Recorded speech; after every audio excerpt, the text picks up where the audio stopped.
ಆತ್ಮೀಯ ಮಕ್ಕಳೇ, ಎಲ್ಲ 10ನೇ ತರಗತಿ ಮಕ್ಕಳಿಗೆ ಇವತ್ತಿನ ಕನ್ನಡ ತರಗತಿಗೆ ಸ್ವಾಗತವನ್ನು ಬಯಸ್ತಾ, ಇವತ್ತು ನಾವು ಅಭ್ಯಾಸ ಮಾಡ್ತಿರುವಂಥ ಗದ್ಯ ವ್ಯಾಘ್ರಗೀತೆ ಅಂತ ಬರೆದಂಥವರು ನಮ್ಮ ಎ.ಎನ್.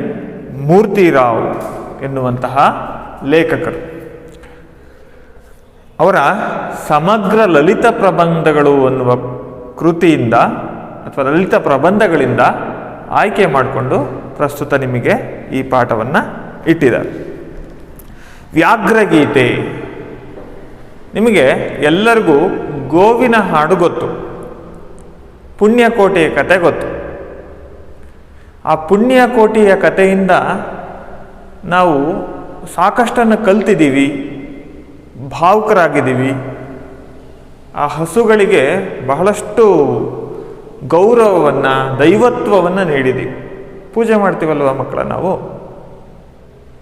ಆ ಪುಣ್ಯಕೋಟಿಯ ಕತೆ ಹುಟ್ಟಿದ್ದು ನಮ್ಮ ನಾಡಿನಲ್ಲಿ. ಅಷ್ಟು ಅದ್ಭುತವಾದಂತಹ ಗೀತೆ, ಒಂದು ರೀತಿ ಪ್ರಾಣಿ ಮನುಷ್ಯನ ಸಂಬಂಧವನ್ನು ಎತ್ತಿ ಹಿಡಿಯುವಂತಹ ಒಂದು ಗೀತೆ. ಅದರ ಜೊತೆಗೆ ಪ್ರಾಣಿಗಳಲ್ಲಿ ಎಂತಹ ಸತ್ಯ, ನಿಷ್ಠೆ, ಪ್ರಾಮಾಣಿಕತೆ ಅಡಕವಾಗಿರುತ್ತೆ ಅನ್ನೋದನ್ನು ಕೂಡ ಆ ಪುಣ್ಯಕೋಟಿ ಕತೆ ತಿಳಿಸುತ್ತೆ. ಆ ಗೋವಿನ ಹಾಡನ್ನು ಕೇಳಿದ್ದೀವಿ, ಆದರೆ ಇದು ಹುಲಿಯ ಹಾಡು. ಹುಲಿಯ ಹಾಡು ಅಂತಂದರೆ ಹುಲಿ ಹಾಡ್ತು ಅಂತಲ್ಲ. ಆ ಗೋವಿನ ಹಾಡಿನಲ್ಲಿ ಯಾವ ರೀತಿ ಆ ಹಸುವಿನಲ್ಲಿ ಪ್ರಾಮಾಣಿಕತೆ ಇತ್ತೋ ಅದೇ ರೀತಿ ನಮ್ಮ ಭರತಖಂಡದಲ್ಲಿ ಇರುವಂತಹ ಪ್ರತಿಯೊಂದು ಪ್ರಾಣಿ, ಅದರಲ್ಲಿ ವ್ಯಾಘ್ರ, ಹುಲಿಗೂ ಕೂಡ ಒಂದು ಶ್ರದ್ಧೆ ಇರುತ್ತೆ, ಧರ್ಮ ಇರುತ್ತೆ ಅಂತ ಸಾರುವಂತಹ ಒಂದು ಪಾಠ ಇದು. ಈ ಪಾಠ ಆ ಪ್ರತಿಯೊಂದು ಪ್ರಾಣಿಯ ನಿಷ್ಠೆಯನ್ನು ಕುರಿತು ಸಾರ್ತಾ ಪ್ರತಿಯೊಂದು ಪ್ರಾಣಿಯು ಮತ್ತೊಂದು ಪ್ರಾಣಿಯನ್ನು ಅವಲಂಬಿಸಿರುತ್ತೆ. ನೀವು ವಿಜ್ಞಾನದಲ್ಲಿ ಆಹಾರದ ಕೊಂಡಿ ಅಂತ ಕರಿತೀರಿ ಅಲ್ವಾ? ಅಂದರೆ ಒಂದು ಪ್ರಾಣಿಯನ್ನು ತಿಂದು ಮತ್ತೊಂದು ಪ್ರಾಣಿ ಜೀವಿಸ್ತಕ್ಕಂಥದ್ದು. ಇದು ಸಹಜ. ನಮ್ಮ ಪ್ರಕೃತಿಯಲ್ಲಿ ಒಂದು ಪ್ರಾಣಿ ಮತ್ತೊಂದು ಪ್ರಾಣಿಯನ್ನು ಅವಲಂಬಿಸಿರುತ್ತೆ. ಹೌದು, ಇನ್ನೊಂದು ಪ್ರಾಣಿನ ಕೊಂದು ತಿನ್ನುತ್ತೆ. ಆದರೆ ಅವುಗಳ ಒಂದು ನಿಷ್ಠೆ ಅನ್ನೋದೇನಿದೆ, ಆ ನಿಷ್ಠೆಯ ಮುಖೇನವಾಗಿ ಅವೇನು ಮಾಡ್ತವೆ, ತಮ್ಮ ಕೆಲಸವನ್ನು ಮಾಡ್ತವೆ, ತಮ್ಮ ಬೇಟೆಯನ್ನು ಆಡ್ತವೆ. ಆ ಶ್ರದ್ಧೆಯನ್ನಿಟ್ಕೊಂಡೇ ಅವು ತಮ್ಮ ಕೆಲಸಗಳಲ್ಲಿ ತೊಡಗಿರೋದನ್ನು ನಾವು ಒಂದು ಸಣ್ಣ ಕೀಟದಿಂದ ಹಿಡಿದು ದೊಡ್ಡ ದೊಡ್ಡ ಪ್ರಾಣಿಗಳವರೆಗೆ ಎಲ್ಲವನ್ನು ನಾವು ನೋಡ್ಬೋದು. ಸ್ವಾರ್ಥ ಅಂತ ಇದ್ದರೆ ಅದು ಮನುಷ್ಯನಲ್ಲಿ ಮಾತ್ರ. ಈ ಮಣ್ಣಿನ ಗುಣ ಏನಪ್ಪ ಅಂತಂದರೆ, ಪ್ರಾಣಿಗಳಲ್ಲೂ ಒಂದು ರೀತಿ ನಿಷ್ಠೆಯನ್ನು, ಧರ್ಮ ಪ್ರಜ್ಞೆಯನ್ನು ಬೆಳೆಸುವಂತಹ ಶಕ್ತಿ ನಮ್ಮ ಮಣ್ಣಿಗಿದೆ ಅಂತ ಸಾರ್ಥ ಒಂದು ರೀತಿ ತಿಳಿ ಹಾಸ್ಯದಲ್ಲಿ ಅದನ್ನು ಮನೋಹರವಾಗಿ ಆ ನಿರೂಪಣೆಯನ್ನು ಮಾಡ್ತಾ ನಮ್ಮ ಲೇಖಕರಾದಂಥ ಎ.ಎನ್. ಮೂರ್ತಿರಾವ್ ಅವರು ಪ್ರಸ್ತುತ ಈ ಗದ್ಯ ಭಾಗವನ್ನು ಅವರ ಸಮಗ್ರ ಲಲಿತ ಪ್ರಬಂಧಗಳು ಅನ್ನೋದ್ರ ಮೂಲಕವಾಗಿ ನಮ್ಮ ಕಣ್ಮುಂದೆ ಬರುವಂತೆ ಮಾಡಿದ್ದಾರೆ. ಎ.ಎನ್. ಮೂರ್ತಿರಾವ್ ಅವರ ಬಗ್ಗೆ ನಾವು ಅವರ ಪರಿಚಯವನ್ನು ಮಾಡಿಕೊಳ್ಳೋದಾದರೆ, ಕನ್ನಡ ಸಾಹಿತ್ಯದಲ್ಲೇ ಒಂದು ರೀತಿ ಹಾಸ್ಯ ಪ್ರಜ್ಞೆ ಇರುವಂತಹ ಲೇಖಕರಲ್ಲಿ ಮೊದಲ ಸಾಲಿನಲ್ಲಿ ನಿಲ್ತಕ್ಕಂಥವರು ನಮ್ಮ ಎ.ಎನ್. ಮೂರ್ತಿರಾವ್ರವರು. ಮಾನವ ಚೇತನ ವಿಕಾಸದ ಹಾದಿಯ ದೃಷ್ಟಿಯಿಂದ ನೋಡೋದಾದರೆ ಒಂದು ಮೈಲಿಗಲ್ಲು ಅಂತ ಹೇಳಿಬಿಟ್ಟು ನಾವು ಎ.ಎನ್. ಮೂರ್ತಿರಾವ್ ಅವರನ್ನು ಕರಿಬೋದು. ಮಕ್ಕಳೇ, ನಾವಿಲ್ಲೇ ತನಕ ಓದಿರುವಂತಹ, ಕೇಳಿರುವಂತಹ ಪ್ರಖ್ಯಾತ ಸಾಹಿತಿಗಳಲ್ಲಿ ಉದಾಹರಣೆಗೆ ತೀನಂಶ್ರೀಯವರಾಗಿರ್ಬೋದು, ಕುವೆಂಪು, ಪುತಿನ, ಗೋರು ರಾಮಸ್ವಾಮಿ ಅಯ್ಯಂಗಾರಾಗಿರ್ಬೋದು, ಕಸ್ತೂರಿ ರಂಗನ್ ಆಗಿರ್ಬೋದು, ಡಿ.ಎಸ್.ಎನ್, ಹೀಗೆ ಹಲವಾರು ಕವಿಗಳ ಸ್ನೇಹ ಕೂಟ ಇತ್ತು. ಆ ಸ್ನೇಹ ಕೂಟದಲ್ಲಿ ಎ.ಎನ್. ಮೂರ್ತಿರಾವ್ ಕೂಡ ಒಬ್ಬರಾಗಿದ್ದರು. ಅಂದರೆ ಅವರ ಸ್ನೇಹ ಕೂಟದಲ್ಲಿ ಮಹಾನ್ ಕವಿಗಳಾದಂಥ ಇವರೆಲ್ಲ ಇದ್ದರು. ಕುವೆಂಪು, ತೀನಂಶ್ರೀ ಆದಿಯಾಗಿ ಎಲ್ಲ ಕವಿಗಳು ಇದ್ದರು. ಇವರು ಜನಿಸಿದ ಕಾಲ ಏನಿದೆ 1900, ಜನ್ಮಕಾಲ 16 ಜೂನ್ 1900ರಲ್ಲಿ ಇವರು ಏನು ಜನಿಸ್ತಾರೆ, ಆ ಸಂದರ್ಭದಲ್ಲಿ ಸ್ವತಂತ್ರ ಸಂಗ್ರಾಮಗಳು ಜರುಗುತ್ತಿದ್ದಂತಹ ಸಮಯ ಅದಾಗಿತ್ತು. ಇನ್ನೊಂದು ಕಡೆ ಸಾಹಿತ್ಯದ ಹುಟ್ಟು ಕೂಡ ಪಡಿತಾ ಇತ್ತು. ಸ್ವತಂತ್ರಕ್ಕೆ ಪ್ರೇರಣೆ ನೀಡುವಂತಹ ಆ ಸನ್ನಿವೇಶದಲ್ಲಿ, ಸ್ವತಂತ್ರಕ್ಕೆ ಜನರನ್ನು ಹುರಿದುಂಬಿಸ್ತಕ್ಕಂತಹ ಸನ್ನಿವೇಶದಲ್ಲಿ ಸಾಹಿತ್ಯನೂ ಕೂಡ ಒಂದು ಕವಲೊಡಿತಾ ಇತ್ತು. ಪುನರುಜ್ಜೀವನ ಚಳುವಳಿಗಳು, ಸಾಹಿತ್ಯದ ಪುನರುಜ್ಜೀವನ ಚಳುವಳಿಗಳು ನಡೀತಾ ಇದ್ವು. ಈ ರೀತಿ ಇರುವ ಪ್ರಸಂಗದಲ್ಲಿ ಏನು ಮೂರ್ತಿರಾವ್ ಅವರ ಜನನ ಆಗುತ್ತೆ. ಅವರು ಕರ್ನಾಟಕದ ಏಕೀಕರಣ ಚಳುವಳಿಯಲ್ಲೂ ಕೂಡ ಭಾಗವಹಿಸಿದಂಥವರು ಎನ್ ಮೂರ್ತಿರಾವ್ ಅವರು. ನವೋದಯ, ಪ್ರಗತಿ, ನವ್ಯ, ದಲಿತ, ಬಂಡಾಯ ಹೀಗೆ ಯಾವ ಸ್ಥಿತ್ಯಂತರಕ್ಕೂ ಕೂಡ ಒಳಗಾಗದೆ, ಆ ಪ್ರಭಾವಕ್ಕೆ ಸಿಲುಕದೆ, ತಮ್ಮದೇ ಪ್ರಪಂಚದಲ್ಲಿ ಅತ್ಯಂತ ವಿರಳವಾದಂತಹ ಅಥವಾ ಅತ್ಯಂತ ಒಂದೇನು ವಿರಳವಾದಂತಹ ಸಾಹಿತ್ಯ ಪ್ರಕಾರವನ್ನು ಹುಟ್ಟು ಹಾಕದಂಥವರಲ್ಲಿ, ಅಂತಹ ಪ್ರಕಾರದವರಲ್ಲಿ ಎನ್ ಮೂರ್ತಿರಾವ್ರವರು ಮೊದಲಿನ ಸಾಲಿನಲ್ಲಿ ನಿಲ್ತಾರೆ. ಅವರು ಜನಿಸಿದ್ದು ಮಂಡ್ಯ ಜಿಲ್ಲೆ ಅಕ್ಕಿಹೆಬ್ಬಾಳು ಅಂತ, ಸಕ್ಕರೆ ನಾಡಂತಹ ಮಂಡ್ಯ ಜಿಲ್ಲೆಯ ಅಕ್ಕಿಹೆಬ್ಬಾಳು. ಅವರ ಕೃತಿಗಳು ಯಾವಪ್ಪ ಅಂತಂದರೆ ಹಗಲುಗನಸುಗಳು ಅನ್ನುವ ಪ್ರಬಂಧವನ್ನು, ಲಲಿತ ಪ್ರಬಂಧವನ್ನು, ಅಲೆಯುವ ಮನ, ಮಿನುಗು ಮಿಂಚು ಅನ್ನುವ ಪ್ರಬಂಧ ಸಾಹಿತ್ಯವನ್ನು ಅವರು ರಚನೆ ಮಾಡ್ತಾರೆ.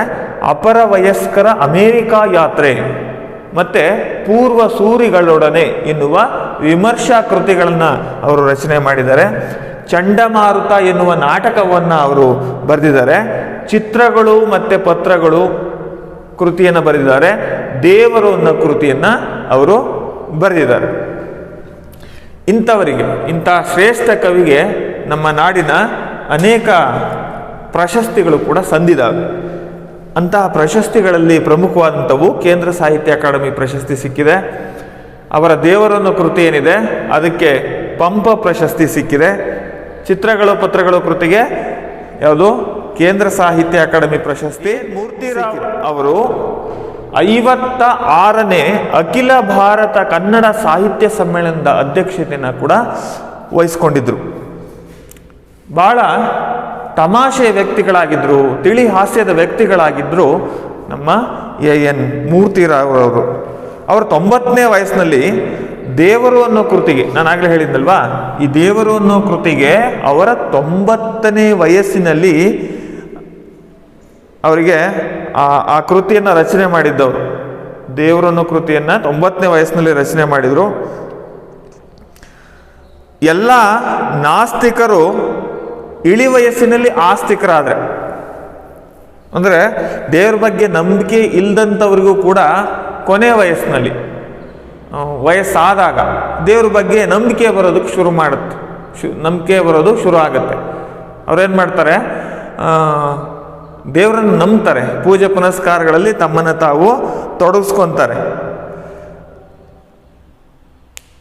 ಆದರೆ ಇಳಿ ವಯಸ್ಸಿನಲ್ಲಿ, ಅಂದರೆ ಎನ್ ಮೂರ್ತಿರಾವ್ರವರು ತಮ್ಮ ವಯಸ್ಸು ಹೆಚ್ಚಾದಂತೆ ಯಾವ ಧರ್ಮಕ್ಕೂ ಕೂಡ, ಯಾರ ಧರ್ಮದ ಭಾವನೆಗೂ ಒಂದು ರೀತಿ ನೋವಾಗದಂತೆ ಅವರು ತಮ್ಮ ತಿಳಿಯಾಗಿಯೇ ಮೌಢ್ಯ, ದೇವರು ಮತ್ತೊಂದನ್ನು ತಮ್ಮ ತಿಳಿ ಹಾಸ್ಯದ ಪ್ರವೃತ್ತಿಯಿಂದನೇ ಅವರು ಅದನ್ನು ಹಾಸ್ಯಮಯವಾಗಿಯೇ ಟೀಕಿಸ್ತಾ ತಮ್ಮ ಸಾಹಿತ್ಯವನ್ನು ಬರೆದಂಥವರು ಎನ್ ಮೂರ್ತಿರಾವ್ರವರು. ಅವ್ರದ್ದು ಎಷ್ಟು ತಿಳಿ ಹಾಸ್ಯ ಅವರಲ್ಲಿತ್ತಪ್ಪ ಅಂತಂದರೆ 98ನೇ ವಯಸ್ಸಿನಲ್ಲಿ ಒಂದು ಕಾರ್ಯಕ್ರಮವನ್ನು ಏರ್ಪಡಿಸಲಾಗಿತ್ತಂತೆ, ಅಭಿನಂದನಾ ಕಾರ್ಯಕ್ರಮವನ್ನು ಅವರ 98ನೇ ವಯಸ್ಸಿನಲ್ಲಿ ಏರ್ಪಡಿಸಲಾಗಿತ್ತು.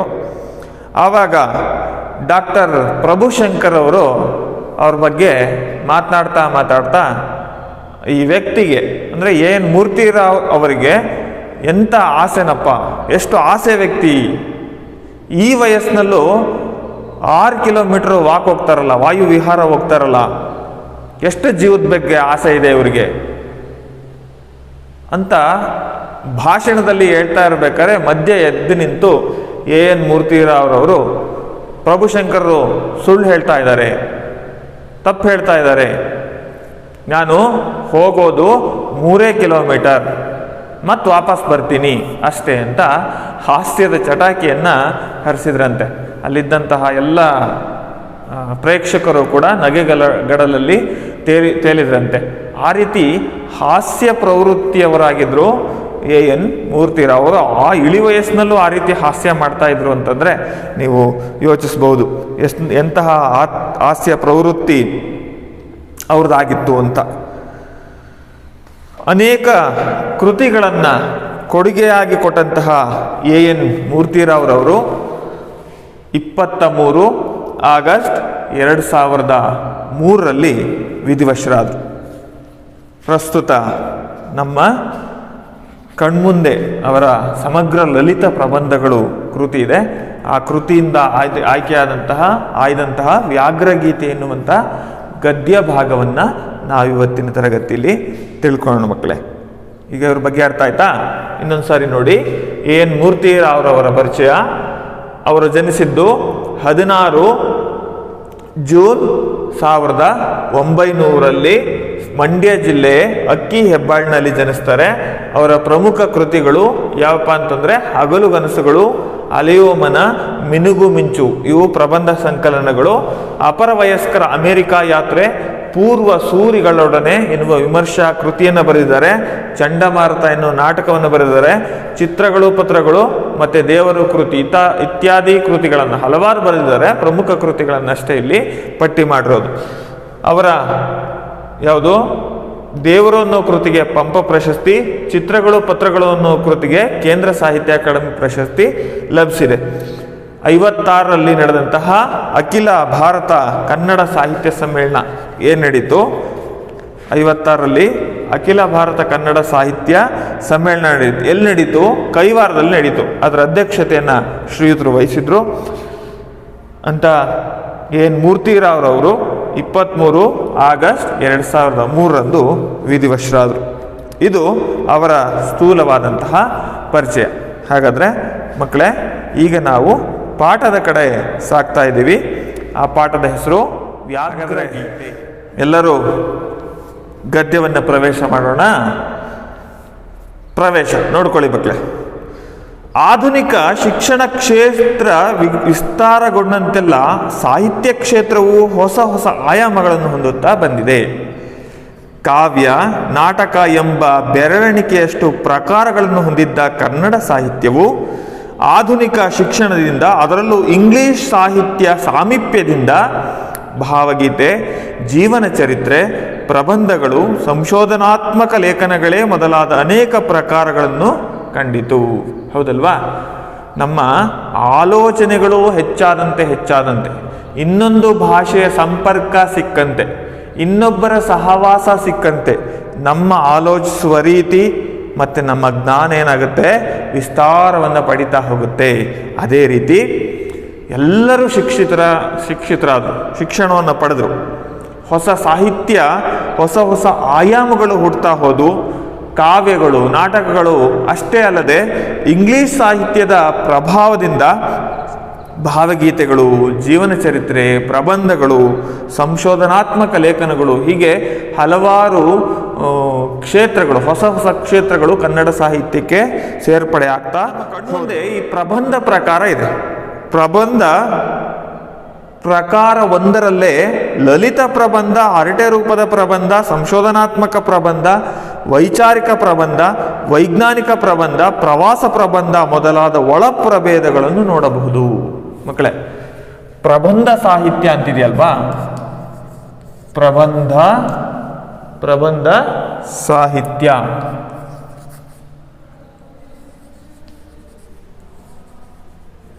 ಈ ಪ್ರಬಂಧ ಸಾಹಿತ್ಯದ ಒಳಗೇನೆ ಯಾವುದು? ಲಲಿತ ಪ್ರಬಂಧ, ಲಲಿತ ಪ್ರಬಂಧ, ವೈಚಾರಿಕ ಪ್ರಬಂಧ, ವೈಚಾರಿಕ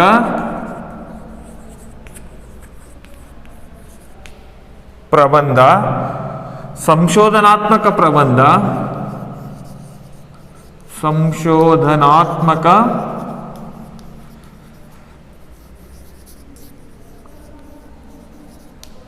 ಪ್ರಬಂಧ, ಪ್ರವಾಸ ಪ್ರಬಂಧ,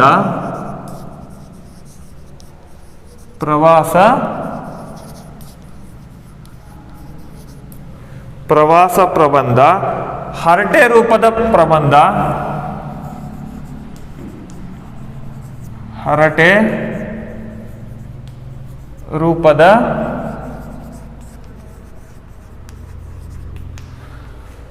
ರೂಪದ ಪ್ರಬಂಧ, ವೈಜ್ಞಾನಿಕ ಪ್ರಬಂಧ,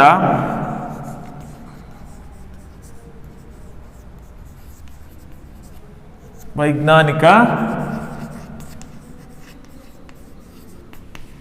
ಪ್ರಬಂಧ, ಈ ರೀತಿ ಸುಮಾರು ಪ್ರಕಾರಗಳು. ಅದರಲ್ಲೇ ವಿಸ್ತಾರವನ್ನು ಪಡೀತಾ ಹೋದು. ಕಾಣೋದಕ್ಕೆ ನೋಡೋದಕ್ಕೆ ಒಂದೇ ಸಾಹಿತ್ಯದ ಒಳಗೆ ಇಷ್ಟು ಬಗೆಯ ಪ್ರಬಂಧಗಳನ್ನು ಕವಿಗಳು, ಲೇಖಕರು ಬರಿತಾ ಬಂದರು. ಒಳ ಪ್ರಭೇದಗಳನ್ನು ನಾವು ನೋಡ್ಬೋದು. ಲಲಿತ ಪ್ರಬಂಧ ಒಂದನ್ನು ಎಷ್ಟು ಸುಂದರವಾಗಿಸಬಹುದೆಂಬುದನ್ನು ಎನ್ ಮೂರ್ತಿರಾಯರು ಇಲ್ಲಿ ತೋರಿಸಿದ್ದಾರೆ. ಲಲಿತ ಪ್ರಬಂಧ ಅಂತಿದೆ. ಅದಕ್ಕೇನೋ ಒಂದು ಮಾತು ಹೇಳ್ತಾರೆ ಮಕ್ಕಳೇ.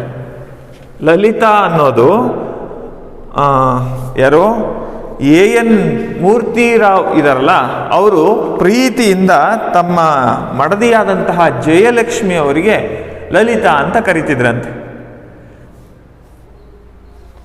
ಅವ್ರು ಬರೆದಂತಹ ವಿನೋದದ ಪ್ರಬಂಧ ಏನಿದಾವೆ ಅವೆಲ್ಲವಕ್ಕೂ ಲಲಿತ ಪ್ರಬಂಧಗಳು ಅಂತ ಹೆಸರಿಟ್ರು.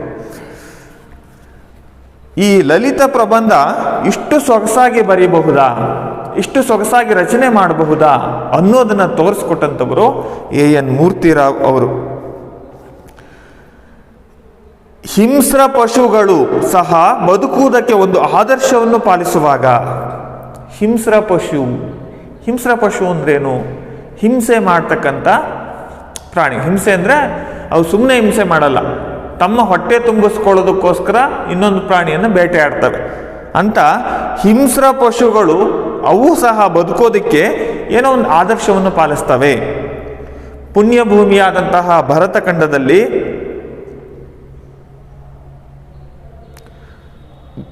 ಭಾರತದಲ್ಲಿರುವ ಮನುಷ್ಯರು ಹಿರಿಯರ ಆದರ್ಶವನ್ನು ಪಾಲಿಸಿದರಾದರೆ ಎಂಬುದನ್ನು ವಿಡಂಬಿಸುವುದು ಇಲ್ಲಿನ ವಿಶೇಷ. ಮನುಷ್ಯ ಒಂದು ರೀತಿ ಅವನು ಆದರ್ಶವನ್ನು ಪಾಲಿಸ್ಬೋದು, ಬಿಡಬಹುದು.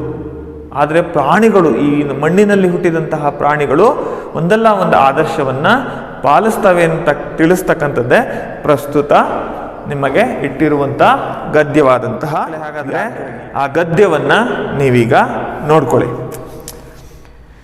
ಎಲೆಬೆಕ್ಕೆ ರೂಪಿನಿಂದಲೇ ಹುಲಿಯ ಜಾತಿಗೆ ಸೇರ್ದೆನೆಂದು ಗರ್ವಿಸಬೇಡ ಎಂದು ಬರೆದ ಕವಿಯ ವಿಷಯದಲ್ಲಿ ನನಗೆ ಬಹಳ ಗೌರವವುಂಟು. ಆತ ಹುಲಿಯನ್ನು ಕೇವಲ ಹಿಂಸ್ರ ಪಶುವೆಂದು ತಿರಸ್ಕರಿಸಲಿಲ್ಲ, ಅದರ ಜಾತಿಗೆ ಸೇರುವುದು ಹೆಮ್ಮೆಯ ವಿಷಯವೆಂದು ಮನಗಂಡಿದ್ದನು. ಇಲ್ಲಿ ಒಂದು ಪ್ರಸ್ತುತ ಸಾಲನ್ನ ಅವರು ಹೇಳ್ತಾ ಹೋಗ್ತಾರೆ. ಏನಂತ ಹೇಳ್ತಾರೆ? ಎಲೆಬೆಕ್ಕೆ ಹುಲಿಯ ಜಾತಿಗೆ ಸೇರ್ದೆನೆಂದು ಗರ್ವಿಸಬೇಡ. ಎಲೆಬೆಕ್ಕೆ ಹುಲಿಯ ಜಾತಿಗೆ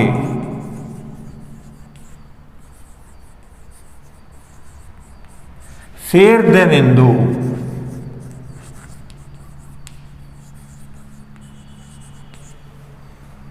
ಗರ್ವಿಸಬೇಡ.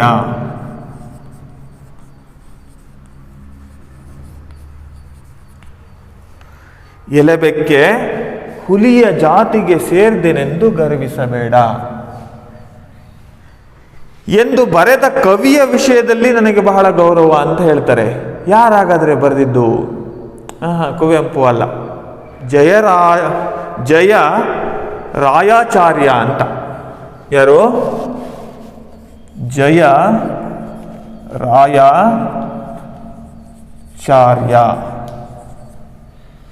ಜಯ ರಾಯಾಚಾರ್ಯ ಅನ್ನೋರು ತಮ್ಮ ಗೀತಲಹರಿ ಎನ್ನುವ ಕವನ ಸಂಕಲನದಲ್ಲಿ ಬರೀತಾರೆ, ಎಲೆಬೆಕ್ಕೆ ಹುಲಿಯ ಜಾತಿಗೆ ಸೇರ್ದೆನೆಂದು ಗರ್ವಿಸಬೇಡ. ಇಲ್ಲಿ ಬೆಕ್ಕು ನಿಮಗೆ ವಿಜ್ಞಾನದಲ್ಲಿ ಓದ್ತೀರ ನೀವು. ಈಗ ಹೋಮೋಸಿಪಿಯನ್ಸು ಅಂದರೆ ಮನುಷ್ಯನ ಪ್ರಭೇದ ಬೆಳೆದು ಬಂದಂತಹ ಹಾದಿ. ಕೆಲವೊಂದು ಪ್ರಾಣಿಗಳು ಕೆಲವೊಂದು ಪ್ರಭೇದಕ್ಕೆ ಸೇರ್ತವೆ ಅಂತ ಎಲ್ಲ ಓದ್ತಾ ಇದ್ದೀರ. ಈಗ ಹಾವು ಅಂತಂದರೆ ಹಲವಾರು ಬಗೆಯ ಹಾವುಗಳಿದ್ದಾವೆ, ಅವೆಲ್ಲ ಒಂದು ಪ್ರಭೇದಕ್ಕೆ ಸೇರ್ತವೆ. ಈ ಚಿಂಪಾಂಜಿ ಮತ್ತು ಮಂಗಗಳು, ಮನುಷ್ಯ, ಇವರೆಲ್ಲ ಒಂದು ಪ್ರಭೇದಕ್ಕೆ ಸೇರ್ತಾರೆ, ಹೌದಲ್ವಾ? ಅದೇ ರೀತಿ ಈ ಬೆಕ್ಕಿದೆಯಲ್ಲ, ಬೆಕ್ಕು ಹುಲಿ ಪ್ರಭೇದಕ್ಕೆ ಸೇರ್ತಕ್ಕಂಥ ಒಂದು ಪ್ರಾಣಿ. ಬಹಳ ಹಿಂದಿನ ಕಥೆಗಳನ್ನೆಲ್ಲ ನೀವು ಕೇಳಿದ್ರೆ, ಆ ಕಥೆಗಳಲ್ಲಿ ಈ ಬೆಕ್ಕನ್ನು ಊರ್ ಹುಲಿ ಅಂತ ಕರೀತಾರೆ ಗ್ರಾಮಗಳಲ್ಲಿ. ನಾಯಿಗಳನ್ನು ಊರಿನ ಸಿಂಹ ಅಂತ ಕರೀತಾರೆ, ಗ್ರಾಮ ಸಿಂಹ ಅಂತ ಕರೀತಾರೆ. ಅಂದರೆ ಗ್ರಾಮ ಸಿಂಹ ಯಾವುದು? ನಾಯಿ. ಅದೇ ರೀತಿ ಊರಿನ ಹುಲಿ ಯಾವುದಪ್ಪ ಅಂತಂದರೆ ಅದು ಬೆಕ್ಕು. ಬೆಕ್ಕಿನ ನಡಿಗೆ ನೋಡಿ, ಬೆಕ್ಕಿನ ನಡಿಗೆ, ಅದರ ಹಾವಭಾವ ಎಲ್ಲವನ್ನು ನೋಡಿದಾಗ ನಿಮಗೆ ಹುಲಿ ನೆನಪಾಗತ್ತೆ, ಹೌದಲ್ವಾ? ಅದರ ನಡಿಗೆನೂ ಹುಲಿ ನಡಿಗೆ ಥರನೇ ಇರುತ್ತೆ. ಅದು ಮಾಡೋ ಪ್ರತಿಯೊಂದು, ಬೇಟೆ ಆಡೋದು, ಮೈಯನ್ನು ಹುದುಗಿಸ್ಕೊಂಡು ಹೋಗೋದು, ಹೊಂಚಾಕೋದು, ಪ್ರತಿಯೊಂದು ಕೂಡ ಯಾವ ಥರ ಇರುತ್ತೆ? ಹುಲಿಯ ಥರನೇ ಇರುತ್ತೆ. ಆ ಒಂದು ಸಂದರ್ಭದಲ್ಲಿ ಜಯರಾಯಾಚಾರ್ಯರು ಏನು ಮಾಡ್ತಾರೆ? ತಮ್ಮ ಕವನ ಸಂಕಲನದಲ್ಲಿ ಬೆಕ್ಕಿಗೆ ಹೇಳ್ತಾರೆ, ಎಲೆ ಬೆಕ್ಕೆ, ನಿನ್ನದು ಹುಲಿ ಜಾತಿ ಅಂಥೇಳಿ ಗರ್ವ ಪಡಬೇಡ ಅಂತ ಎಚ್ಚರಿಸ್ತಾರೆ. ಆ ಪ್ರಸ್ತುತ ಸಾಲನ್ನು ಇಲ್ಲಿ ಕವಿಗಳು, ಲೇಖಕರಾದಂತಹ ಎನ್ ಮೂರ್ತಿರಾವ್ ಅವರವರು ಇಲ್ಲಿ ಸ್ಮರಿಸ್ಕೊಂಡಿದ್ದಾರೆ. ಯಾಕೆ ಅಂತಂದರೆ ಪ್ರಸ್ತುತ ಹುಲಿಯ ಬಗ್ಗೆ ಏನೋ ಹೇಳಬೇಕು ಅವರು, ಅದಕ್ಕೆ ಪೀಠಿಕೆಯಾಗಿ ಈ ಕವಿಯ ಸಾಲನ್ನು ನೆನೆಸ್ಕೊಳ್ತಾರೆ. ಗೊತ್ತಾ ಮಕ್ಕಳೇ? ಬೆಕ್ಕು, ಈಗಿನ ಬೆಕ್ಕು ಬಗ್ಗೆ ಹೇಳ್ತಿಲ್ಲ ನಾನು, ಕೆಲವು ಬೆಕ್ಕಿದ್ದಾವೆ. ಕೆಲವು ಬೆಕ್ಕೇನು, ಬಹುತೇಕ ಬೆಕ್ಕುಗಳು ಭಾಳ ಅಚ್ಚುಕಟ್ಟಾಗಿ, ಭಾಳ ಶಿಸ್ತಿನಿಂದ ಮತ್ತು ಭಾಳ ಶುಚಿತ್ವಕ್ಕೆ ಹೆಸರಾದಂತಹ ಪ್ರಾಣಿ. ಅದು ಬೆಕ್ಕು. ಎಷ್ಟು ನೀಟಾಗಿರುತ್ತೆ. ನೀವು ಕೊಳೆ ಆಗಿರೋವಂಥ ಬೆಕ್ಕು ನೋಡಿದ್ದೀರಾ? ಇಲ್ಲ ಅಲ್ವಾ? ಅದಷ್ಟೇ, ಅದು ಎಷ್ಟು ಶುಚಿಯಾಗಿರುತ್ತಪ್ಪ ಅಂತಂದರೆ, ತಾನು ವಿಸರ್ಜಿಸುವಂತಹ ಮಲ ಏನಿದೆ ಅದನ್ನು ಮಣ್ಣಲ್ಲಿ ಮುಚ್ಚಿ ಹಾಕುತ್ತೆ. ಅಷ್ಟು ಶುಚಿತ್ವಕ್ಕೆ ಹೆಸರಾದಂತಹ ಪ್ರಾಣಿ ಬೆಕ್ಕು. ಕವಿ ಹೇಳಿರ್ತಕ್ಕಂಥ ಆ ವಿಷಯ ಏನಿದೆ, ಆ ವಿಷಯದ ಬಗ್ಗೆ ನನಗೆ ಬಹಳಷ್ಟು ಗೌರವ ಇದೆ ಅಂತ ಹೇಳ್ತಾರೆ ಎನ್ ಮೂರ್ತಿರಾವ್ ಅವರು. ಯಾಕೆ ಹೇಳ್ತಾರೆ? ಆತ ಹುಲಿಯನ್ನು ಕೇವಲ ಹಿಂಸ್ರ ಪಶು ಎಂದು ತಿರಸ್ಕರಿಸಲಿಲ್ಲ. ಎಲ್ಲರಿಗೂ ಹುಲಿ ಅಂದ ತಕ್ಷಣ ಯಪ್ಪ ಭಯ ಆಗುತ್ತೆ.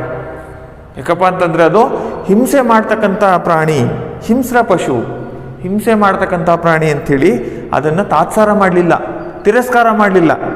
ಅದಕ್ಕೆ ಬದಲಾಗಿ ಅದರ ಜಾತಿಗೆ ಸೇರುವುದು ಹೆಮ್ಮೆಯ ವಿಷಯವೆಂದು ಮನಗಂಡಿದ್ದನು. ಹುಲಿ ಅಂತಂದರೆ ಎಂಥ ಶ್ರೇಷ್ಠ ಪ್ರಾಣಿನಪ್ಪ, ಅದನ್ನು ತಿಳ್ಕೊಂಡಿದ್ರು. ಯಾರು? ಜಯರಾಯಾಚಾರ್ಯ. ಈ ಸಾಲನ್ನು ಹೇಳಿದಂತಹ ಕವಿಗಳು. ಎಲೆಬೆಕ್ಕೆ ಹುಲಿಯ ಜಾತಿಗೆ ಸೇರ್ದೆನೆಂದು ಗರ್ವಿಸಬೇಡ, ಈ ಸಾಲನ್ನು ಹೇಳಿದಂತಹ ಕವಿಗಳು. ಹುಲಿ ಪ್ರಾಣಿಗಳನ್ನು ಕೊಂದು ತಿನ್ನುವುದೇನೋ ಉಂಟು. ಹುಲಿ ಏನಿದೆ ಇದು ಪ್ರಾಣಿಗಳನ್ನು ಕೊಂದು ತಿನ್ನುವುದೇನೋ ಉಂಟು, ಹೌದಲ್ವಾ? ಪಾಪ ಅದಕ್ಕೆ ಹುಲ್ಲು ತಿನ್ನೋದು ಗೊತ್ತಿಲ್ಲ, ಸಸ್ಯಾಹಾರಿ ಅಲ್ಲ ಅದು. ಅದೇನು ಮಾಡುತ್ತೆ? ಪ್ರಾಣಿಗಳನ್ನು ಕೊಂದು ತದನಂತರ ತಿನ್ನುತ್ತೆ. ಆದರೆ ನಿಷ್ಪಕ್ಷಪಾತವಾದ ದೃಷ್ಟಿಯಿಂದ ನೋಡಿದರೆ ಅದರಲ್ಲಿ ತಪ್ಪೇನಿದೆ?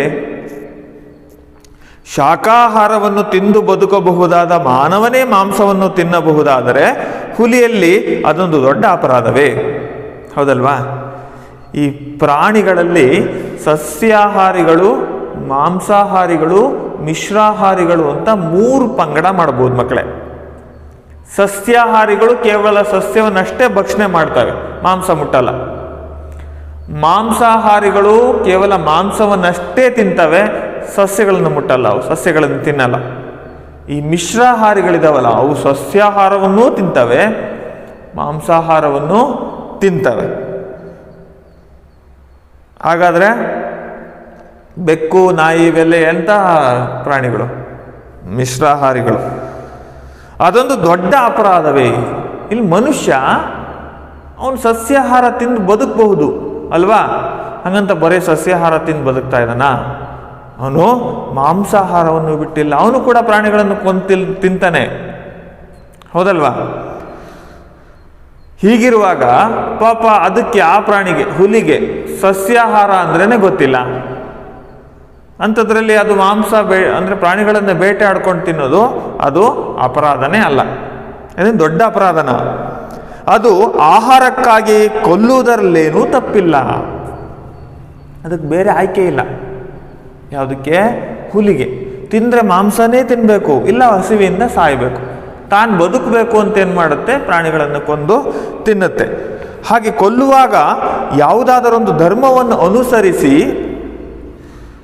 ಕೊಲ್ಲುತ್ತದೆಯೇ ಅಥವಾ ಧರ್ಮಾಧರ್ಮಗಳ ಲೆಕ್ಕವನ್ನೇ ಇಡದೆ ಸ್ವಚ್ಛಂದದಿಂದ ವರ್ತಿಸುತ್ತದೆಯೇ ಎಂಬುದೇ ಮುಖ್ಯ ಪ್ರಶ್ನೆ. ಧರ್ಮಾಧರ್ಮ,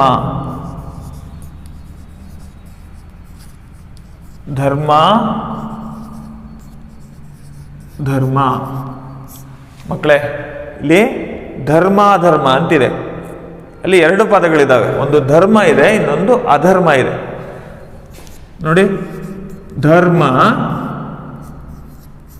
ಅಧಿಕ ಅಧರ್ಮ. ಧರ್ಮ ಕೊನೆಗೆ ಆಕಾರ ಇದೆ, ಇಲ್ಲೂ ಕೂಡ ಆಕಾರ, ಅಂದ್ರೆ ಪೂರ್ವ ಪದದ ಕೊನೆಯಲ್ಲಿ ಧರ್ಮ ಮ ಪ್ಲಸ್ ರ ಪ್ಲಸ್ ಆ, ಕೊನೆ ಅಕ್ಷರ ಆ ಇದೆ ಅಲ್ವಾ? ಧರ್ಮ ಅಂದಾಗ ಇಲ್ಲಿ ಉತ್ತರ ಪದದ ಮೊದಲಲ್ಲೂ ಕೂಡ ಆ ಇದೆ. ಸಂಧಿ ಕಾರ್ಯ ನಡೆದ ನಂತರ ಧರ್ಮಾಧರ್ಮ ಆ ಬಂತು. ಧರ್ಮ ಅನ್ನೋದು ಸಂಸ್ಕೃತ ಪದ ಅಲ್ವಾ? ಹಾಗಾಗಿ ಸಂಸ್ಕೃತ ಸಂಧಿಗಳಲ್ಲಿ ಯಾವ ಸಂಧಿ ಇದು? ಸವರ್ಣ ದೀರ್ಘ ಸಂಧಿ. ಯಾವ ಸಂಧಿ? ಸವರ್ಣ ದೀರ್ಘ ಸಂಧಿಗೆ ಉದಾಹರಣೆ. ಅದು ಆಹಾರಕ್ಕಾಗಿ ಕೊಲ್ಲುವುದರಲ್ಲೇನೂ ತಪ್ಪಿಲ್ಲ. ಹಾಗೆ ಕೊಲ್ಲುವಾಗ ಯಾವುದಾದರೂ ಒಂದು ಧರ್ಮವನ್ನು ಅನುಸರಿಸಿ ಕೊಲ್ಲುತ್ತದೆಯೇ ಅಥವಾ ಧರ್ಮಾಧರ್ಮಗಳ ಲೆಕ್ಕವನ್ನೇ ಇಡದೆ ಸ್ವಚ್ಛಂದದಿಂದ ವರ್ತಿಸುತ್ತದೆಯೇ ಎಂಬುದೇ ಇಲ್ಲಿ ಮುಖ್ಯ ಪ್ರಶ್ನೆ. ಮನುಷ್ಯ ಇದಾನಲ್ಲ, ಅವನಿಗೆ ದುಡ್ಡು ಸಿಗುತ್ತೆ, ಏನಾದರೂ ಸಿಗುತ್ತೆ, ಲಾಭ ಆಗುತ್ತೆ ಅಂತಂದರೆ ಯಾವ ಧರ್ಮನೂ ನೋಡಲ್ಲ, ಅಧರ್ಮನೂ ನೋಡಲ್ಲ. ಆ ಧರ್ಮಾಪ ಮಾಡಬೇಕು, ಅದು ಅಧರ್ಮಾಪ ಮಾಡಬಾರ್ದು, ಯಾವುದನ್ನು ಕೇಳಲ್ಲ. ಏನು ಮಾಡ್ತಾನೆ ಅವನು? ಯಾವ ಹಾದಿಲ್ ಬೇಕಾದರೂ ಹೋಗೋದಕ್ಕೆ ಸಿದ್ಧನಾಗಿರ್ತಾನೆ, ಅವನಿಗೇನಾದರೂ ಸಿಗುತ್ತೆ ಲಾಭ ಅಂತಂದರೆ. ಆದರೆ ಪ್ರಾಣಿಗಳು ಹಾಗೆ ಮಾಡ್ತಾವ? ಅದು ದೊಡ್ಡ ಪ್ರಶ್ನೆ. ಮಾಡ್ತಾವ ಇಲ್ವಾ? ಏನಿದು? ಪ್ರಾಣಿಗಳ ಬಗ್ಗೆ ಮಾತಾಡ್ತಾ ಇದ್ದಾರೆ. ಪ್ರಾಣಿಗಳಿಗೆ ಎಂಥ ಧರ್ಮ ಬಂತು? ಮುಂದಿರೋದು ಇದೆ ನೋಡಿ. ಹುಲಿಗೆ ಧರ್ಮವೇನು ಬಂತು ಎನ್ನಬಹುದು. ಬಹಳಷ್ಟು ಜನ ಪ್ರಶ್ನೆ ಮಾಡ್ಬೋದು, ಏನು ಮಾತಾಡ್ತಾ ಇದ್ದಾರೆ ಇವರು, ಏನು ಹೇಳ್ತಾ ಇದ್ದಾರೆ? ಮನುಷ್ಯನೇ ಧರ್ಮ ಬಿಟ್ಟು ಅಧರ್ಮಕ್ಕೆ ಹೋಗ್ತಾ ಇದ್ದಾನೆ. ಅಂಥದ್ರಲ್ಲಿ ಹುಲಿಗಳಿಗೆ ಧರ್ಮನ? ಅವು ಹಿಂಸೆ ಮಾಡ್ತಾ ಕೊಲ್ತಾ ಬದುಕ್ತಕ್ಕಂಥವು, ಅವಕ್ಕೆ ಧರ್ಮ ಎಲ್ಲಿಂದ ಬಂತು? ಇತರ ದೇಶಗಳಲ್ಲಿರುವ ಹುಲಿಗಳ ವಿಷಯ ಹೇಗೋ ನನಗೆ ತಿಳಿಯದು. ಇತರ ದೇಶಗಳಲ್ಲಿ ಹುಲಿಗಳಿದ್ದಾವೆ, ಬಿಳಿ ಹುಲಿಗಳಿದ್ದಾವೆ, ಕರಿ ಹುಲಿಗಳಿದ್ದಾವೆ ಅಲ್ವಾ? ಇಲ್ಲ ಅಂತ ಹೇಳಕ್ಕಾಗಲ್ಲ, ಎಲ್ಲ ದೇಶಗಳಲ್ಲೂ ಹುಲಿಗಳು ಇದ್ದಾವೆ. ಆದರೆ ಯಾವ ನಾಡಿನ ಬಗ್ಗೆ ನಾನು ಮಾತಾಡ್ತಾ ಇದ್ದೀನಿ ಅಂತಂದರೆ, ಈ ದೇಶದಲ್ಲಿರೋ ಹುಲಿಗಳ ಬಗ್ಗೆ ಮಾತನಾಡ್ತಾ ಇದ್ದೀನಿ. ಈ ದೇಶ ಅಂದರೆ ಈ ದೇಶದ ವಿಶೇಷತೆ, ನನ್ನ ದೇಶದ ವಿಶೇಷತೆ ಏನು? ಯಾವ ನಾಡಿನಲ್ಲಿ ಶ್ರೀರಾಮನಂಥ ದೊರೆಗಳು ಆಳಿದರೋ, ಭಗವದ್ಗೀತೆ ಅಂತ ಗ್ರಂಥ ಉದ್ಭವಿಸಿತೋ, ಭರತಖಂಡದ ವಿಶೇಷ. ಏನು ವಿಶೇಷ? ಇಲ್ಲಿ ಶ್ರೀರಾಮಚಂದ್ರ ಆಳ್ವಿಕೆ ನಡೆಸಿ ಹೋಗಿದ್ದಾನೆ ಅಲ್ವಾ? ಧರ್ಮ ನಿಷ್ಠೆ ಮತ್ತು ಪ್ರಜಾ ಹಿತಕ್ಕೋಸ್ಕರ ಎಂತೆಂಥ ಕಾನೂನುಗಳನ್ನು, ಆಜ್ಞೆಗಳನ್ನು, ಎಂಥ ಆಡಳಿತವನ್ನು ಕೊಟ್ಟಂತಹ ರಾಜ, ಅಯೋಧ್ಯೆಯ ರಾಜ ಶ್ರೀರಾಮ. ಆ ಶ್ರೀರಾಮ ಧರ್ಮನಿಷ್ಠ ಪರಿಪಾಲನೆಯನ್ನು ಮಾಡ್ತಾ, ಪ್ರಜಾನಿಷ್ಠ ಪರಿಪಾಲನೆಯನ್ನು ಮಾಡ್ತಾ ಇಡೀ ನಮ್ಮ ಭರತಖಂಡಕ್ಕೆ, ಇಡೀ ನಿಮ್ಮ ಭಾರತಕ್ಕೆ ಅಲ್ಲದೆ ಇಡೀ ಪ್ರಪಂಚಕ್ಕೆ ಆಳ್ವಿಕೆ ಅಂದರೆ ಹೇಗಿರಬೇಕಪ್ಪ, ರಾಜ್ಯ ಅಂದರೆ ಹೇಗಿರಬೇಕಪ್ಪ, ನೀವು ಗೊತ್ತಿರ್ಬೋದು ನಿಮಗೆ ರಾಮರಾಜ್ಯ ಅನ್ನೋ ಕಲ್ಪನೆ ಬಂದಿದ್ದೇ ರಾಮನಿಂದ. ರಾಮರಾಜ್ಯ ಅಂದರೆ ಎಲ್ಲ ಸುಭೀಕ್ಷವಾಗಿರುವಂತಹ ಕಾಲವನ್ನು, ಆಳ್ವಿಕೆಯನ್ನು ನಾವು ರಾಮರಾಜ್ಯ ಅಂತ ಕರಿತೀವಿ. ಅಂತಹ ರಾಮರಾಜ್ಯಕ್ಕೆ ನಮ್ಮ ನಾಡು ಹೆಸರಾಗಿದೆ. ಅಂತಹ ರಾಮರಾಜ್ಯದ ರಾಮ ಅಂದರೆ ಅಯೋಧ್ಯೆಯ ರಾಜ, ಅಷ್ಟ ಸೊಗಸಾದಂತಹ ಆಡಳಿತವನ್ನು ಕೊಟ್ಟಂತಹ ಪುಣ್ಯವಂತ, ಭಗವಂತನ ಸ್ವರೂಪ ಶ್ರೀರಾಮ ಹುಟ್ಟಿದಂತಹ ನಾಡು ಇದು. ಶ್ರೀರಾಮನಂತ ದೊರೆಗಳು ಹುಟ್ಟಿದಂತಹ ನಾಡು. ಭಗವದ್ಗೀತೆ ಅಂತ ಗ್ರಂಥ ಉದ್ಭವಿಸಿತು. ಅಷ್ಟೇ ಅಲ್ಲ ಮಕ್ಕಳೇ, ಭಗವದ್ಗೀತೆ ಅಂತ ಉದ್ಗ್ರಂಥ ಅಂದ್ರೆ ಅರ್ಥ ಆಗುತ್ತೆ ನಮಗೆ. ಪ್ರಪಂಚದಲ್ಲಿಯೇ ಭಗವದ್ಗೀತೆಯಷ್ಟು ಬೋಧನೆಯನ್ನು, ಅಂದರೆ ಈಗ ನೋಡಿ, ಪ್ರಪಂಚದಲ್ಲಿ ಯಾವ ಧರ್ಮಗಳು ಕಂಡುಬಿಟ್ಟಿದ್ದಿಲ್ಲ, ಯಾವ ಧರ್ಮಗಳು ಹುಟ್ಟಿದ್ದಿಲ್ಲ. ಹಿಂದೂ ಧರ್ಮವನ್ನು ಸನಾತನ ಧರ್ಮ ಅಂತಲೂ ಕರೀತಾರೆ. ಪ್ರಪಂಚದ ಅತ್ಯಂತ ಪುರಾತನ ಧರ್ಮ ಹಿಂದೂ ಧರ್ಮ. ಇವತ್ತೇನು ಬೇರೆ ಬೇರೆ ಧರ್ಮಗಳಲ್ಲಿ ಎಲ್ಲ ತತ್ವಗಳಿದಾವೋ ಆ ಎಲ್ಲ ತತ್ವಗಳನ್ನು ಎಲ್ಲ ಧರ್ಮಗಳಿಗಿಂತ ಹಿಂದೆನೇ ಹಿಂದೂ ಧರ್ಮದಲ್ಲಿ ಈ ಭಗವದ್ಗೀತೆಯಲ್ಲಿ ರಚಿಸಲಾಗಿತ್ತು, ಬರೆಯಲಾಗಿತ್ತು, ಉಲ್ಲೇಖಿಸಲಾಗಿತ್ತು. ಅದ್ರ ಜೊತೆಗೆ ಮಹಾಕಾವ್ಯಗಳಾದಂತಹ ರಾಮಾಯಣ ಮತ್ತು ಮಹಾಭಾರತ, ಇಂಥ ಉತ್ಕೃಷ್ಟ ಕೃತಿಗಳನ್ನು ಕೊಟ್ಟಂತಹ ನಾಡು ನಮ್ಮ ಭರತಖಂಡ. ಆ ಭರತ ಭೂಮಿಯಲ್ಲಿ ಹುಲಿಗಳಾದರೂ ಅಧರ್ಮಕ್ಕೆಡೆಗೊಡುವುದುಂಟೆ. ನಮ್ಮ ಈ ಮಣ್ಣಿನಲ್ಲೇ ಆ ಗುಣ ಇದೆ, ಈ ಮಣ್ಣಿನಲ್ಲೇ ಆ ಶಕ್ತಿ ಇದೆ. ಯಾವ ಶಕ್ತಿ? ಎಲ್ಲವನ್ನು ಧರ್ಮದ ದಾರಿಯಲ್ಲಿ ನಡೆಸುವಂತಹ ಶಕ್ತಿ. ಕೇವಲ ಮನುಷ್ಯನನ್ನಷ್ಟೇ ಅಲ್ಲ, ಪ್ರಾಣಿಗಳನ್ನು ಕೂಡ ಧರ್ಮದ ದಾರಿಯಲ್ಲಿಯೇ ನಡೆಯುವ ಹಾಗೆ ಅದು ಮಾಡುತ್ತೆ. ಆದ್ದರಿಂದ ಈ ಭರತಖಂಡದ ಹುಲಿಗಳು ಅಧರ್ಮಕ್ಕೆ ಎಡೆ ಕೊಡೋದಕ್ಕೆ ಸಾಧ್ಯನೇ ಇಲ್ಲ ಅಂತ ಅವರು ಹೇಳ್ತಾರೆ. ಅದನ್ನ ಹೇಳ್ತಾ ಒಂದು ನಿದರ್ಶನವನ್ನು, ಉದಾಹರಣೆಯನ್ನು ಕೂಡ ಕೊಡ್ತಾರೆ. ಯಾಕೆ ಹುಲಿಗಳು ಧರ್ಮವನ್ನ ಪಾಲಿಸ್ತವೆ, ಅಧರ್ಮಕ್ಕೆ ಅವಕಾಶ ಕೊಡೋದಿಲ್ಲ ಅನ್ನೋದಕ್ಕೆ ಒಂದು ಉದಾಹರಣೆಯನ್ನು ಕೂಡ ಕೊಡ್ತಾರೆ. ಈಚೆಗೆ ಅಂದರೆ ಇತ್ತೀಚೆಗೆ ಯಾರು ಎನ್ ಮೂರ್ತಿರಾವ್ರವರು ಇತ್ತೀಚೆಗೆ ನನ್ನ ಬಂಧು ಕೃಷ್ಣಮೂರ್ತಿ ತನ್ನ ವಂಶದವರೊಬ್ಬರ ಅನುಭವದ ಕಥೆಯನ್ನು ಹೇಳಿದ. ಕೃಷ್ಣಮೂರ್ತಿ ಅಂತ ಸಂಬಂಧಿಕರು. ಆ ಕೃಷ್ಣಮೂರ್ತಿ ತಮ್ಮ ಬಂಧುವಾದಂಥ ಒಂದು ವಂಶ, ಹಿಂದಿನ ತಮ್ಮ ವಂಶದ ಒಂದು ಅನುಭವದ ಕಥೆಯನ್ನು ಆತ ತಿಳಿಸಿದಂತೆ. ಏನಪ್ಪ ಅಂತಂದ್ರೆ, ಅದನ್ನು ಕೇಳಿದ ಮೇಲೆ ನನಗೆ ಹುಲಿಯ ಧರ್ಮಶ್ರದ್ಧೆಯ ಅರಿವಾಯಿತು.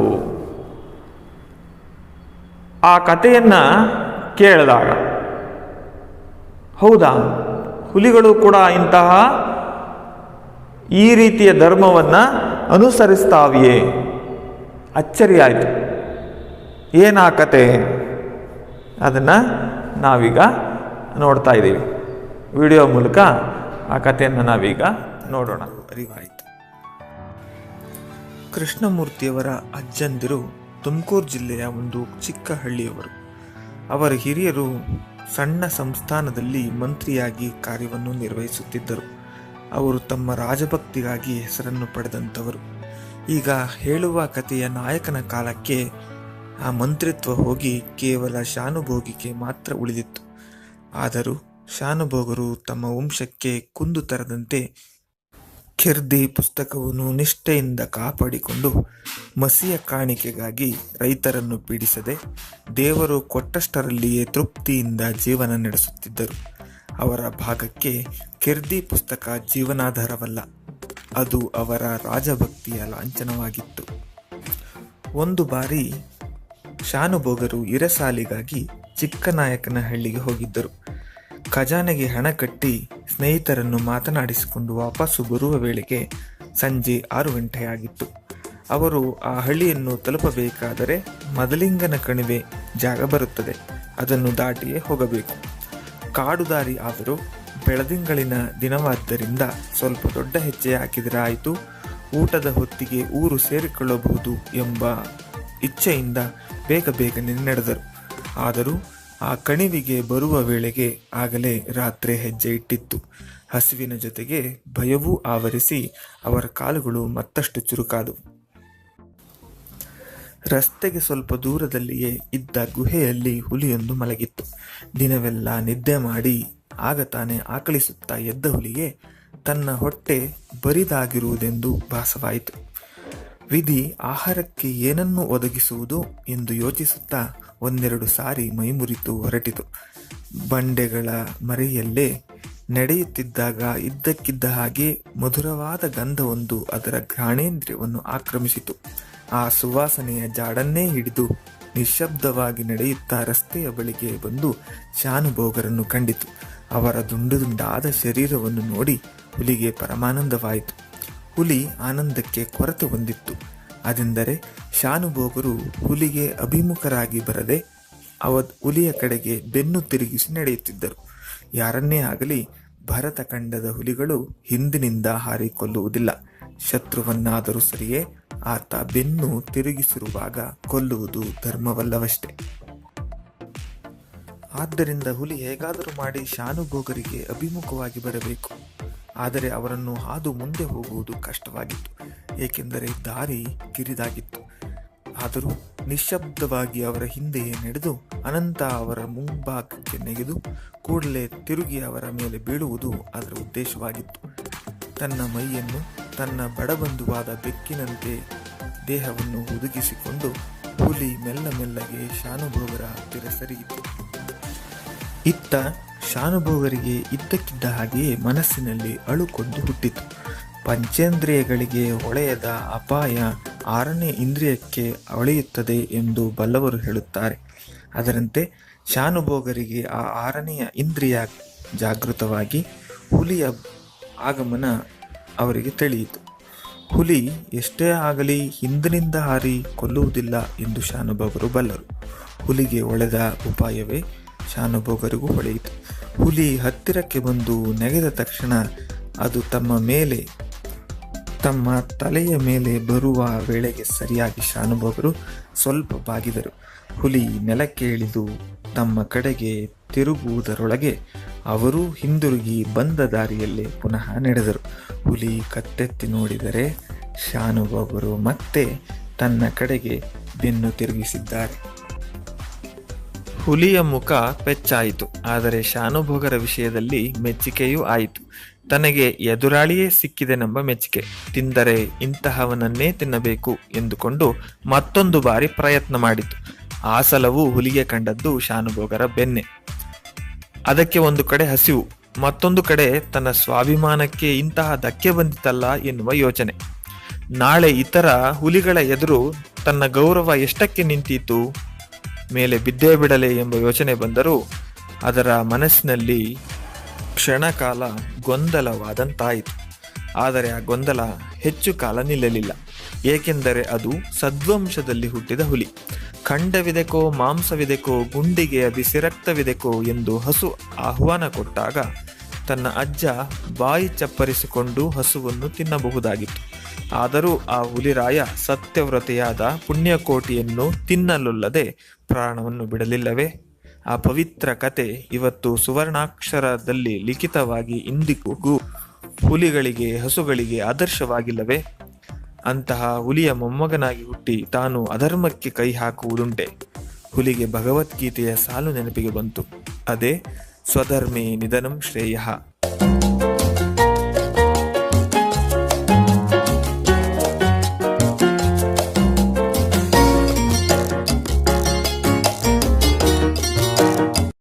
ಬೈಬಲ್ನ ಮಾತು ನೆನಪಿಗೆ ಬಂತು. ಸೈತಾನ ಹಿಂದಿರುಗು.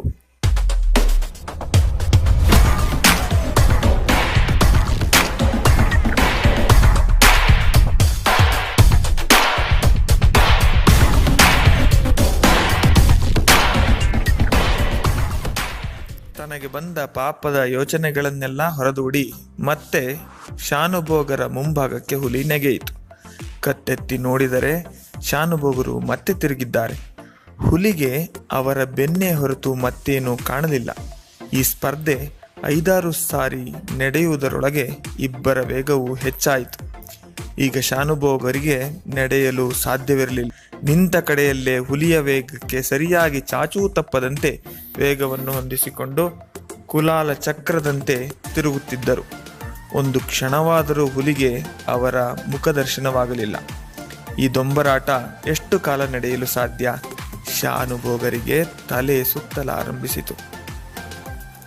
ಶಾನುಭೋಗರಿಗೆ ಬಂದ ಆಪತ್ತಿನಲ್ಲೂ ಅವರಿಗೆ ತಮ್ಮ ಕಿರ್ದಿ ಪುಸ್ತಕದ ಯೋಚನೆ ಬಂತು. ಹುಲಿ ಪಂಜಾದಿಂದ ಒಂದೇಟು ಬಿದ್ದರೆ ಸಾಕು, ಮುಂದೆ ಯಾವುದರ ಅರಿವು ಉಳಿಯುವುದಿಲ್ಲ. ನೋವೇನಿದ್ದರೂ ಒಂದು ಕ್ಷಣದ ಮಾತು. ಆದರೆ ಮಡಿಯಬೇಕಾದರೆ ಮಾಡಿಯೇ ಮಡಿಯುತ್ತೇನೆ ಎಂದು ನಿಶ್ಚಯ ಮಾಡಿಕೊಂಡರು. ಆದರೆ ಮಾಡುವುದಾದರೂ ಏನನ್ನು? ಅವರ ಬಳಿ ಯಾವುದೇ ಆಯುಧವಿರಲಿಲ್ಲ. ಕಿರ್ದಿ ಪುಸ್ತಕ ಶಾನುಭೋಗರ ಬ್ರಹ್ಮಾಸ್ತ್ರವಾಯಿತು. ಅದನ್ನೇ ಉಪಯೋಗಿಸಬೇಕೆಂದು ತೀರ್ಮಾನಿಸಿದರು. ಆದರೆ ಅದು ಹುಲಿಯ ಮೇಲೇನು ಫಲಿಸಿತು?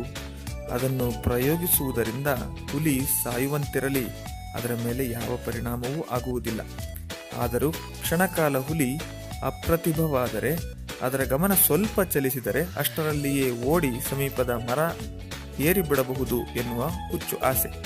ಅಂತೂ ಮನುಷ್ಯ ಪ್ರಯತ್ನದಲ್ಲಿರುವುದನ್ನೆಲ್ಲ ಮಾಡಿಬಿಡಬೇಕು. ಅದರ ಮೇಲೆ ಕರ್ಮಣ್ಯೇ ವಾಧಿಕಾರಸ್ತೆ ಮಾ ಫಲೇಶು ಕದಾಚನ.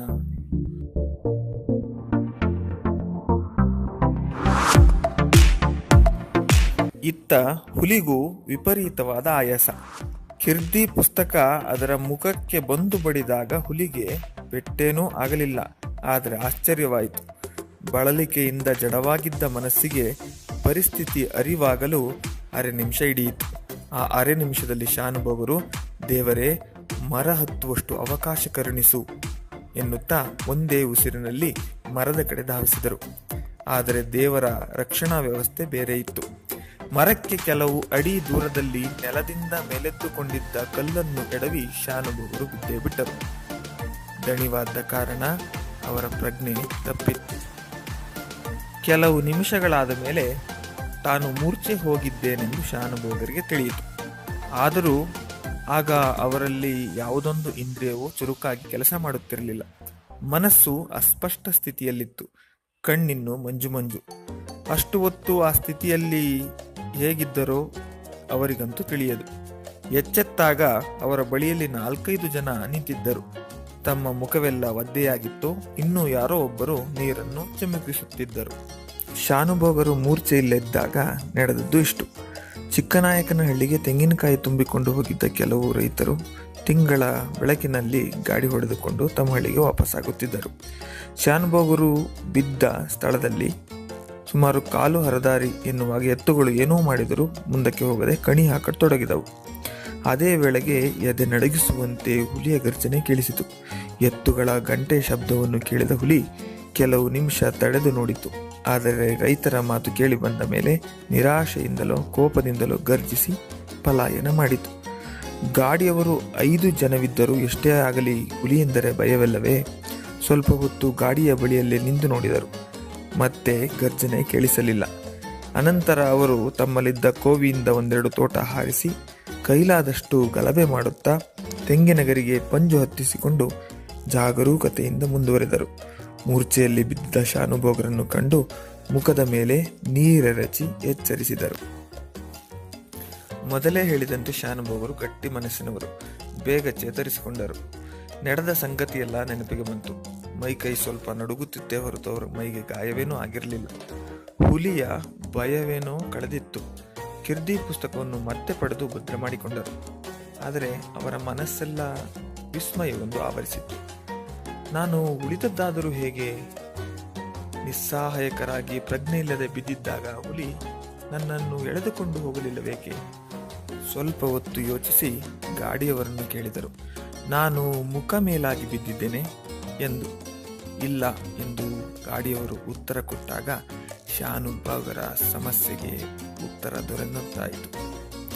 ಕೊನೆಯವರೆಗೂ ಪ್ರಾಣಿ ತನ್ನ ಕುಲಧರ್ಮವನ್ನು ಪಾಲಿಸಿಕೊಂಡೇ ಬಂದಿತ್ತು. ಉದಾರ ಹೃದಯರಾದ ಶಾನುಭೋಗರು ಬಾಯಿಂದ ಭಲೇ ಎಂಬ ಮೆಚ್ಚುಗೆಯ ಮಾತು ಹೊರಟಿತು. ಸಂದರ್ಭವನ್ನರಿಯದೆ ಈ ಶಾನುಭೋಗರಿಗೆ ಹುಚ್ಚು ಹಿಡಿಯಿತೇನೋ ಎನ್ನುವಂತೆ ಗಾಡಿಯವರು ಅವರನ್ನು ನೋಡುತ್ತಿದ್ದರು. ಆಗ ಶಾನುಭೋಗರು ನಡೆದ ಕಥೆಯನ್ನೆಲ್ಲ ಹೇಳಿದರು.